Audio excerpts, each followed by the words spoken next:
December నెలంతా record స్థాయిలో చలి నమోదైంది. సాధారణం కంటే కనిష్టంగా ఉష్ణోగ్రతలు పడిపోయాయి. దీనికి తోడు తూర్పు ఈశాన్య దిశల నుంచి వస్తున్న గాలుల ప్రభావంతో చలి తీవ్రత అధికమై గజగజలాడించింది. ఇక జనవరిలోనూ ఈ పరంపర కొనసాగేలా కనిపిస్తోంది. జనవరిలో కనిష్ట ఉష్ణోగ్రతలు సాధారణం కంటే తక్కువగా నమోదు కావచ్చని వాతావరణ శాఖ అధికారులు అంచనా వేస్తున్నారు. వాతావరణ శాఖ మరో బాంబు పేల్చింది. డిసెంబర్ అంతా గజగజలాడించిన శీతాకాలం జనవరిలోనూ ప్రతాపం చూపనుంది.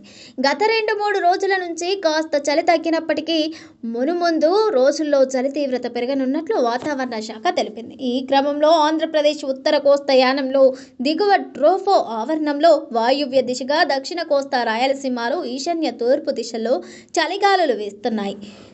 ఉత్తర కోస్తా యానం, దక్షిణ కోస్తా రాయలసీమ ప్రాంతాల్లో ఈ రోజు, రేపు పొగమంచు కురిసే అవకాశం ఉంది. రాగల 2 రోజులు ఉత్తర కోస్తా యానం, రాయలసీమలో కనిష్ట ఉష్ణోగ్రతల్లో మార్పు ఉండదని వాతావరణ శాఖ వెల్లడించింది. ఆ తర్వాత 3 రోజులు అక్కడక్కడ సాధారణం కంటే 2 నుంచి 3 డిగ్రీల తక్కువ ఉష్ణోగ్రతలు నమోదయ్యే అవకాశం ఉన్నట్టు తెలిపింది. తెలంగాణ రాష్ట్రంలో రాగల 2 రోజుల్లో పొడి వాతావరణం ఏర్పడే అవకాశం ఉన్నట్లు వెల్లడించింది. తెలంగాణలో నిన్నటి వరకు సింగిల్ డిజిట్ గా ఉన్న ఉష్ణోగ్రతలు డబుల్ డిజిట్ కు చేరుకున్నాయి.